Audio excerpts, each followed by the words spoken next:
Hello.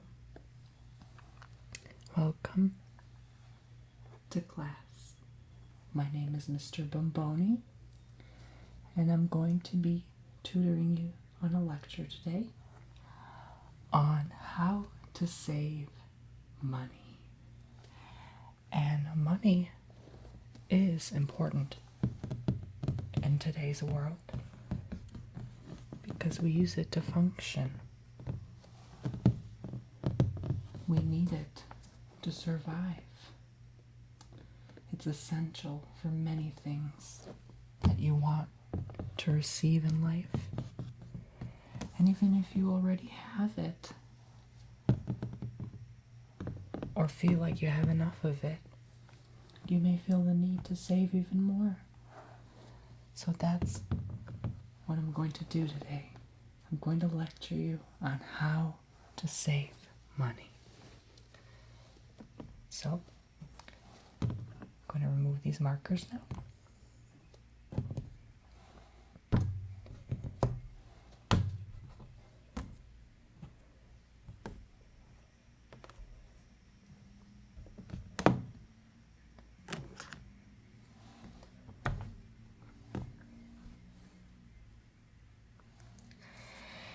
And start off talking about our favorite subject, money.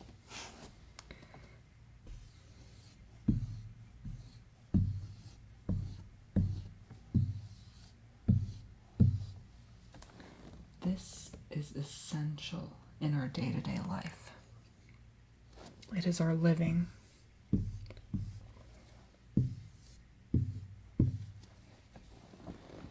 It is how we function. So, to start off, I'm going to discuss why it's so important to save. There's so many reasons why, but you can only say so much.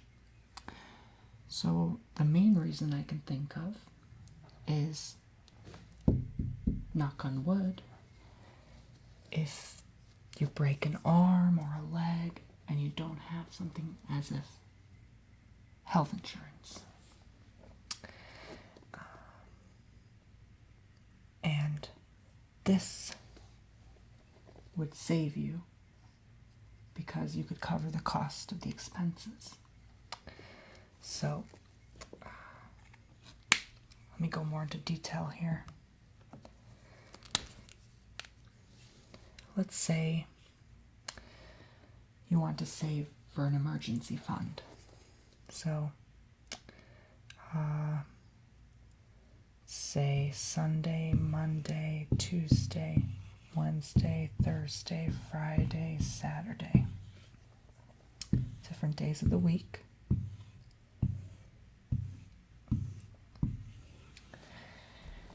And you decide to set aside a certain amount of money per day. Let's say Sunday $1, Monday $2, Tuesday $3, Wednesday $4, Thursday $5. Oops, I wrote the number symbol. Thinking in numbers here. Friday 6 and Saturday 7. And then you repeat this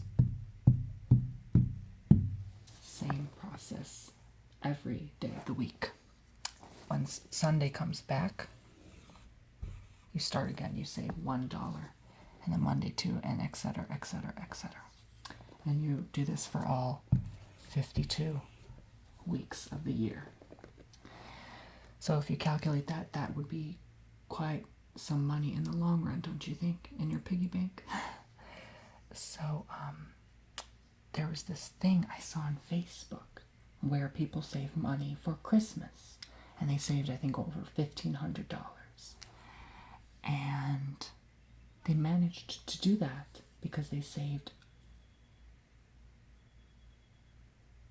$1 extra per day. I think it was, or per week. There was something like that. It would use the same mechanism like I just showed you. And by the end of the year, they could afford Christmas presents for their whole family. So, this is the type of thing I'm trying to show and teach you today. So you can save quite a lot of dough by just doing a daily fund.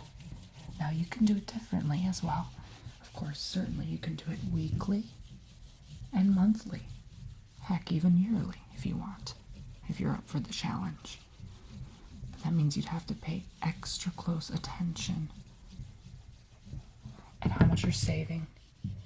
And you have to realize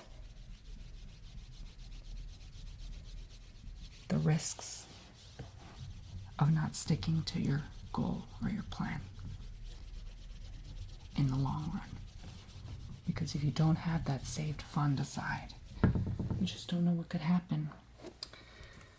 So that's what I wanted to explain. The next thing is cutting unnecessary expenses, such as a utility bill for television, monthly subscriptions, buying random things you don't need on a monthly basis, such as those online offers and deals where you just want to buy monthly boxes, or some things you don't need, some materials you don't really necessarily need in your day-to-day life. Let's see here. What can I draw here? There we go. Such as television. A lot of us love watching the TV.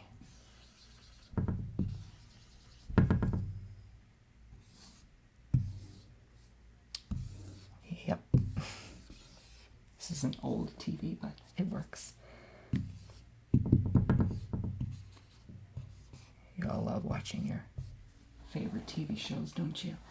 But there are certain channels that come with certain package deals, and you pay more per month by buying more channels you don't really even watch. So it's good to cut those channels to save some extra buck.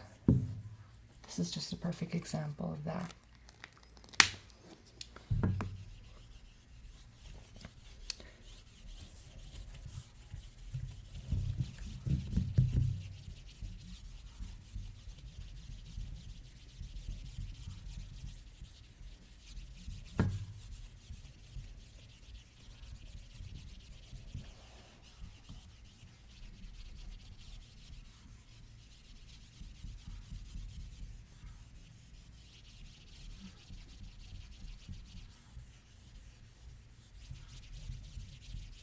The next thing I wanted to discuss is turning off water and lights when not in use at the home.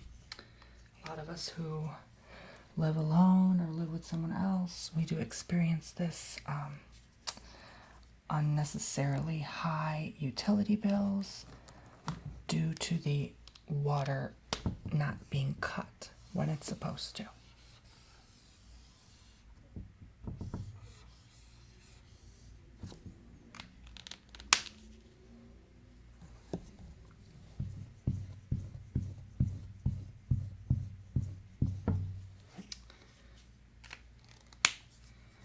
So important to turn off that tap water when you're not using it, because you would be surprised how much your water bill will go up if you don't follow this and do this. And especially your light bill. Holy cow. If you only knew how much energy you could save on a monthly if you turned off the lights when they're not in use.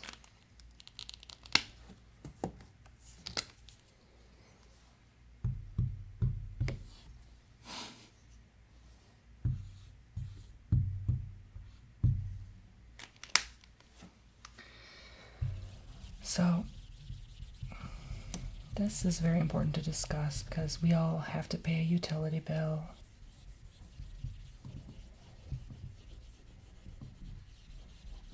Thanks, Thomas Edison, but I'm not going to discuss that right now. As to why it was his fault that we do. But either way,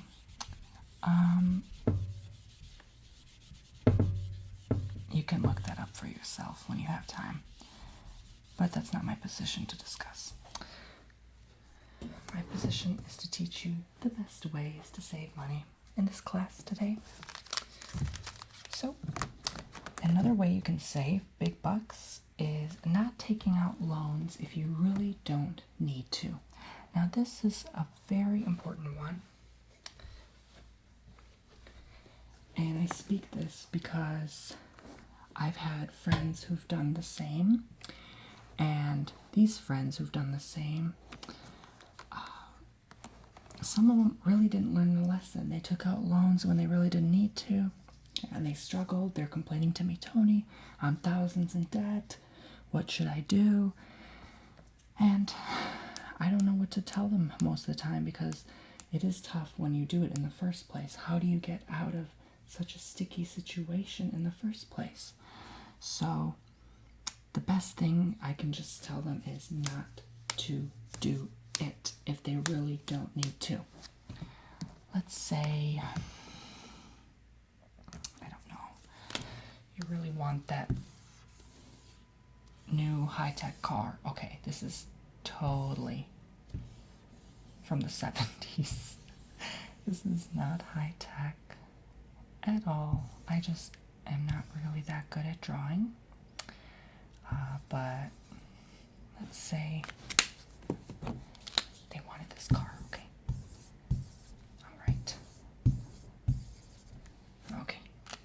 That's a car. We can just pretend here. There's a little person in there. He's happy. Okay.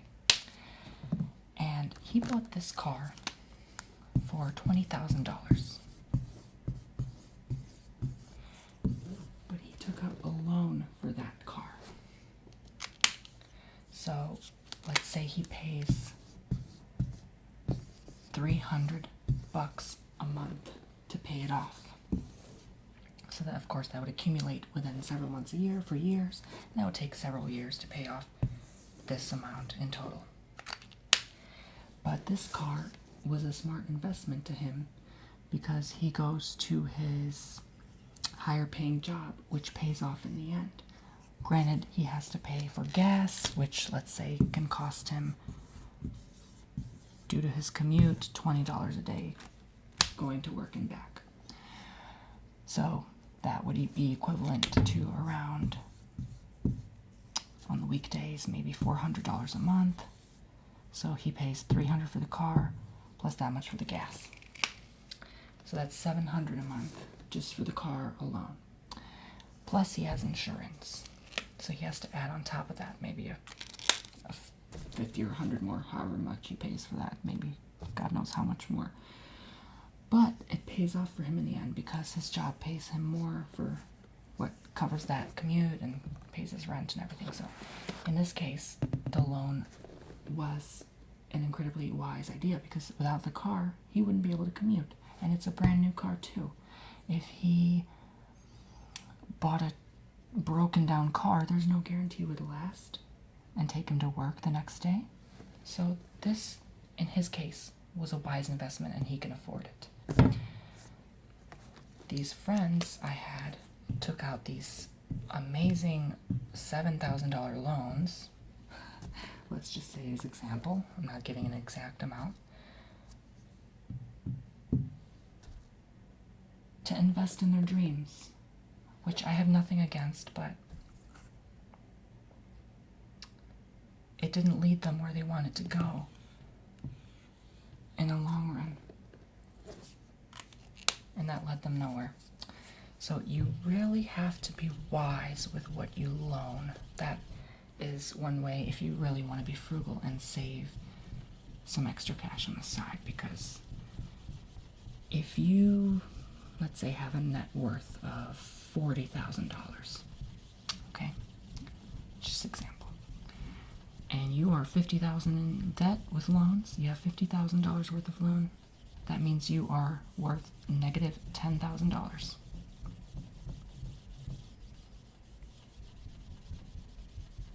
And that's not including your current assets or ownerships. That is just solely calculating how much you have deposited in the bank versus your loan amount.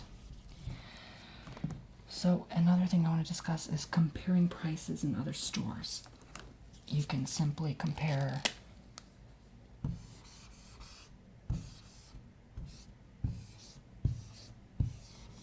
Wally World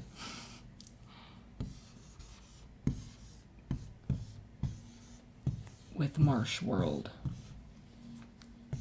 And maybe Wally has these new bed sheets for $30. And maybe Marsh had the same exact ones for $25. Obviously, you're going to pick Marsh. And you just saved $5 on bed sheets alone. So this is why it is so important to evaluate every single thing you do in your life if you really want to save the coins in the long term. And this is why you have came here today to learn. Now, I don't know everything there is to know. Of course not. If I did, I wouldn't be a teacher right now, would I?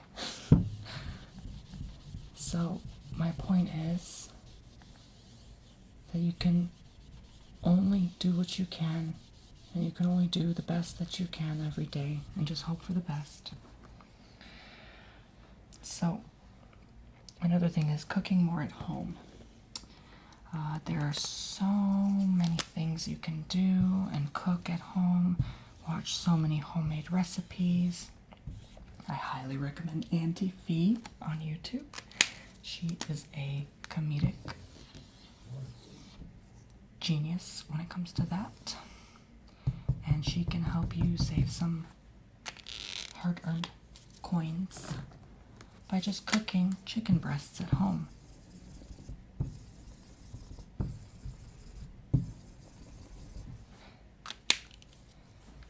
So,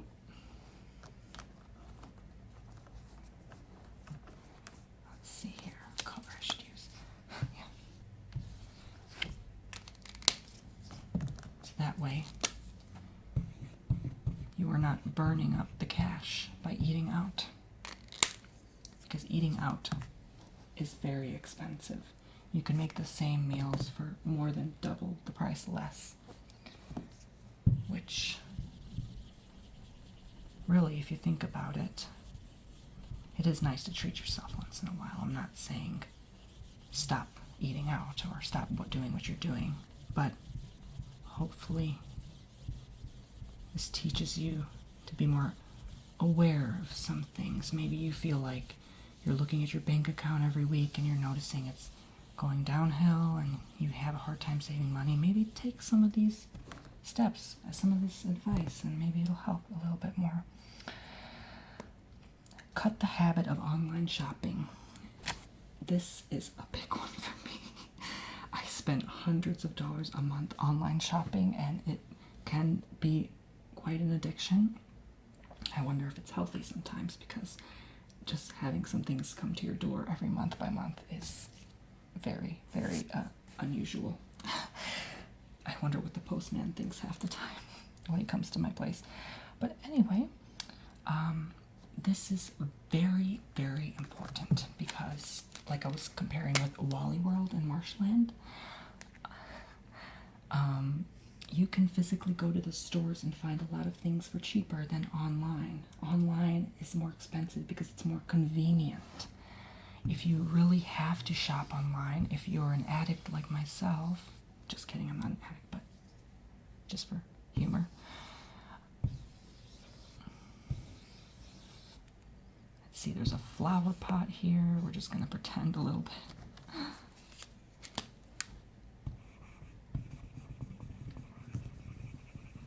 Okay. It's beautiful purple lilacs or something.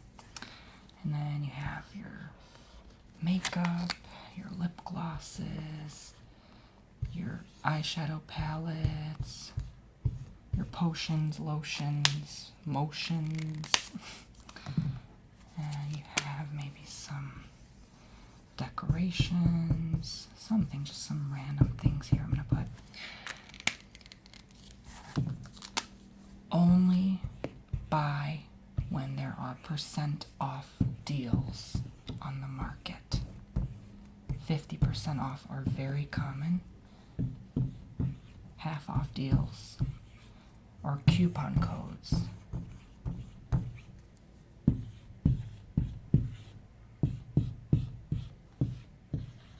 That way you can save the big bucks like you deserve. I find that a lot of stores online have these deals, and in certain months too, when they have less amount of sales, I find that they have more amount of coupon codes provided online, and you can usually find the coupon codes in the top banner of every website if they provide for that time period or that month. So this will really save you. Literally save you. And I mean literally save you. Like, you could be running out of cash, you could have $2 in the bank account and you won't even know it until it's too late. So it happens. I'm sure it's happened to all of us at one point. Even the world's billionaires have struggled.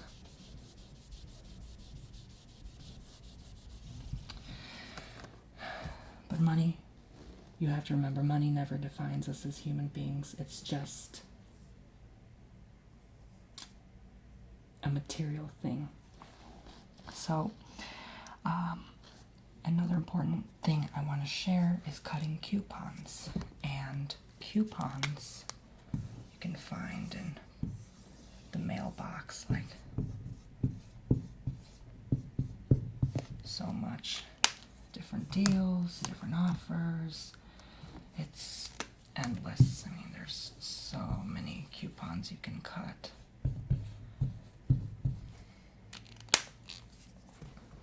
Like for food or for different stores. So this is not to be overdone, because if you cut coupons for every single thing you buy, then you're always going to want to do it. It's kind of a rinse and repeat process. And in the long run, sure, it may save you some money, but it is kind of annoying when someone has to wait at the cashier for you to clip 200 coupons just to buy groceries or something, if you know what I mean. So I'm sure it's nobody's business what you do, but I'm thinking more in terms of a little bit of this, a little bit of that. If there's a great coupon deal, sure, take it. If it's only 5% off, I mean, is it really worth it? So it's more useful to clip coupons if you constantly buy something. If it's just a one-time purchase, the coupon is almost worthless because you're not spending as much in the long term of things. But this is a big one, which I have to probably learn to do, is placing funds in a checking and placing funds in a saving account. Let's say you have $70,000 in the checking and $0 in the saving. Okay. It would be so tempting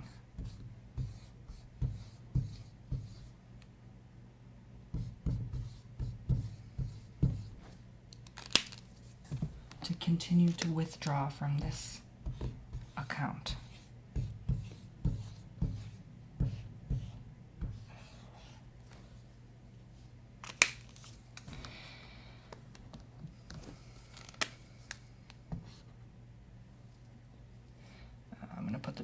up here just to prove my point.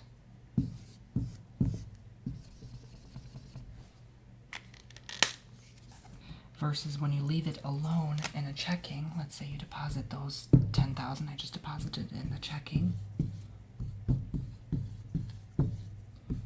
You let it accumulate and grow interest, and you never touch it. This is a bad way to go if you have sticky fingers and are tempted to touch, but this number will keep staying and growing interest. Let's say the banks have a 2% interest rate per year. So that 10,000 would grow to what? You do the math. So per year that would grow to more and more. Even though out of 10,000 that's not much of a difference, it still grows year by year. And if you never touch it, if you leave it alone, this won't look so bad anymore, and maybe you can actually pay off that loan that you have in the long run. Okay, so I'm going to erase this and talk about a couple more topics here with you.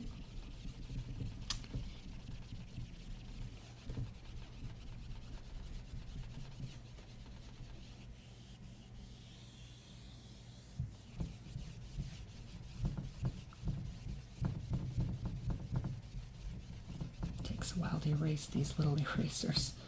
They're so small, so tiny.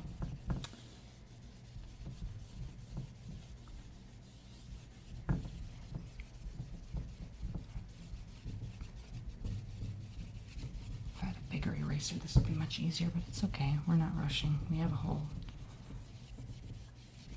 hour here.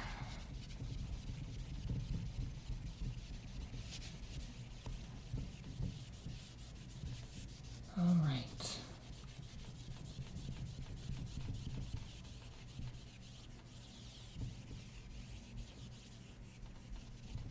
Okay, you've learned so much so far, but I only have a few more things to cover, so hang in there a little bit longer. Paying your bills on time. Let's say you have this much due on one of your utilities, and this is, let's say, your car, and let's say this is another utility. This is just estimates, and let's say this is rent or something. Okay, so that means you owe a total of let's say this much. I'm just rounding up. Okay, so you owe that much, okay? But you only choose to pay that much today and this much next month. And you call the collectors and tell them you'll pay that off next month. So now next month's bill will be this plus this, and it'll be this much. You'd owe $1,600. And then you decide to pay $1,100 of this $1,600, and then you'd have to pay $500 the next month. So then the next month you'd owe $1,800, and you realize, shoot, I can't pay $1,800. I can't even pay close to that. And then those collectors don't even let you deduct anymore. They say you have to pay this at once, or the rest goes, pretty much. So this is why it's so important to pay your bills on time and not to stall them. You may temporarily feel like you're saving some dough in your account by stalling the bill payments. Sure, you'll put a few hundred or thousand extra on the side depending on your expenses. I don't know how much your expenses are, but that doesn't matter. You get my drift here.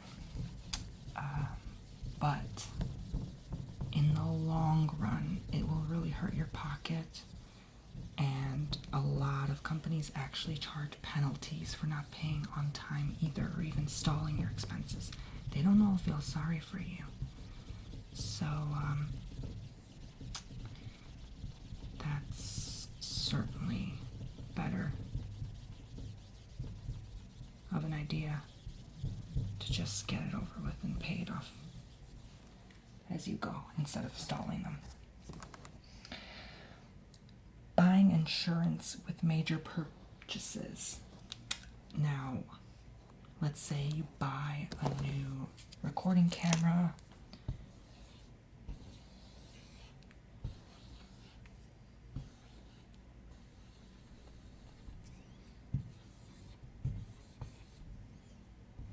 Okay.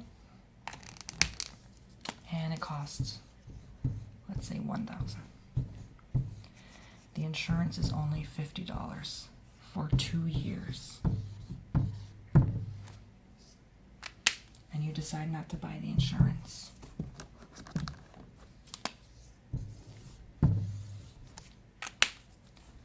Then suddenly your camera breaks one day. And then that camera now costs $2,000 because you had to buy it again. Just because you didn't pay $50 for a 2-year insurance. And that camera broke within 1 year. How unfortunate, right? And you also get options to extend your warranty for $15 for another 2 years. And you should take it because this is actually a real life story. This happened to me. I forgot to extend my insurance. Very smart, right?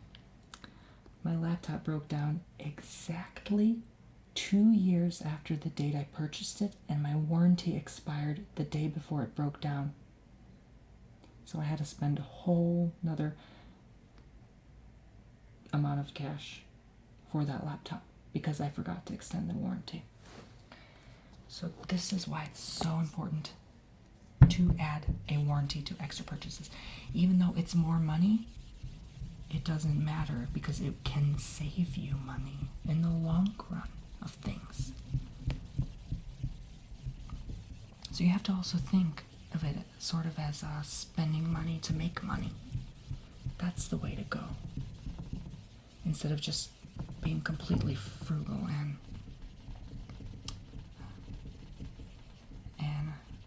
locking your piggy bank all the time because you think that's the way to go. It's not true.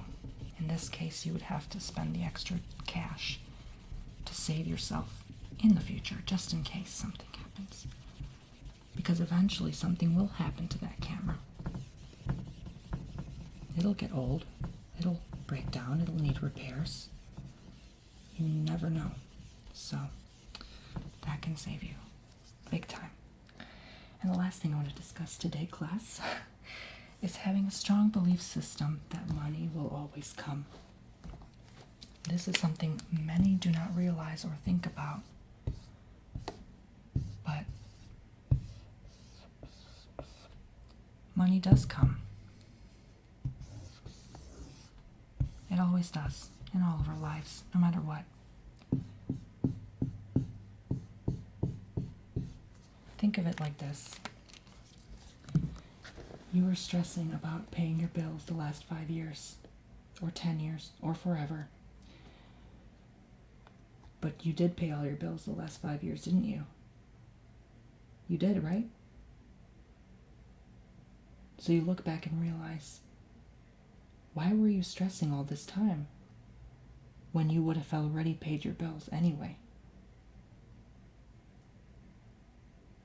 So you just realized you stressed for 5 years, even though you already paid your bills. So you stressed for nothing. Think of it like that. If you have a more positive thought for financial gain, you attract that money even more into your life.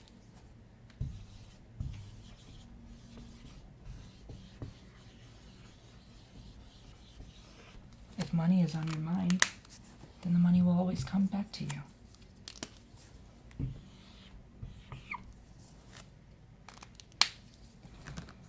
If you think bad things like money is the root of evil, this and that, then that is how the universe will give back to you. And your stress levels will only rise.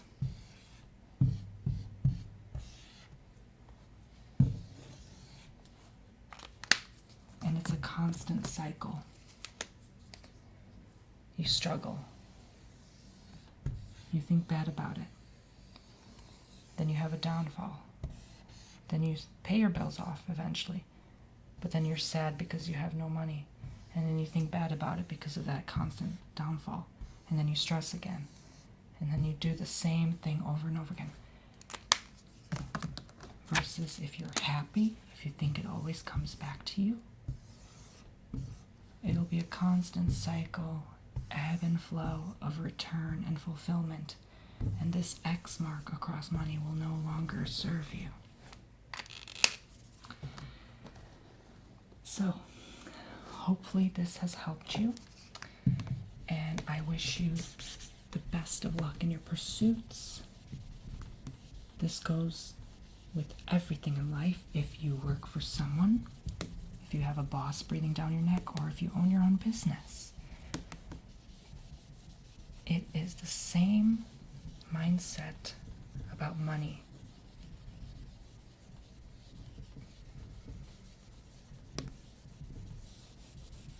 That should be changed or fixed in many folks, many people.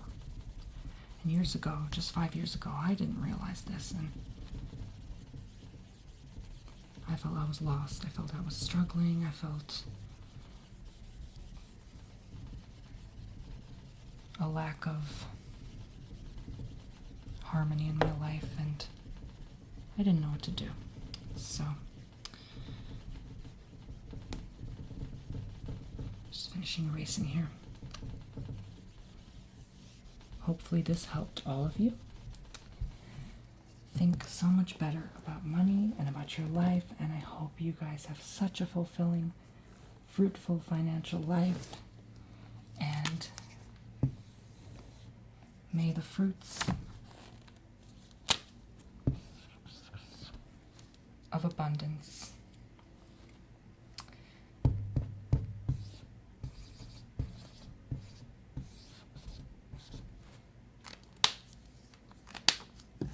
finally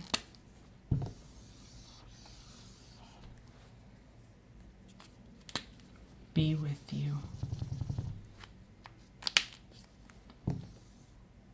so that you may enjoy the fruits of your labor. It's like a tree growing from the ground, its roots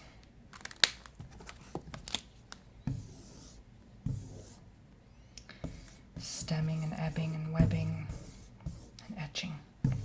And you water that plant. You think good thoughts. And it grows. The branches grow.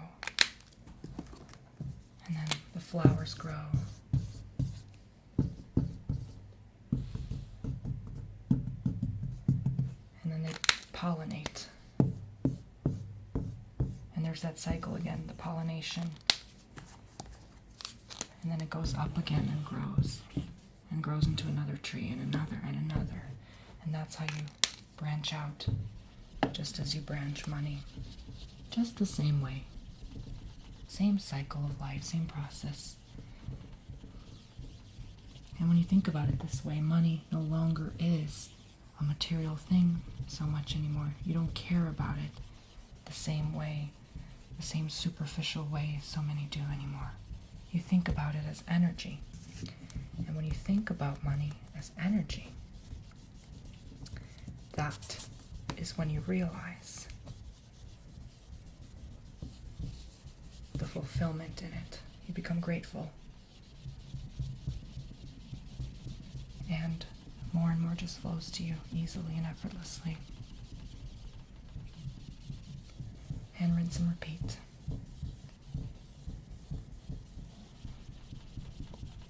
There are risks to everything, sure, but if you believe in yourself strong enough every single day,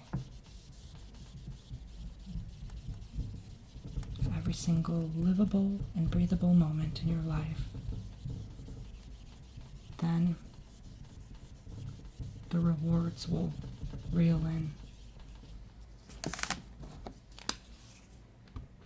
easily.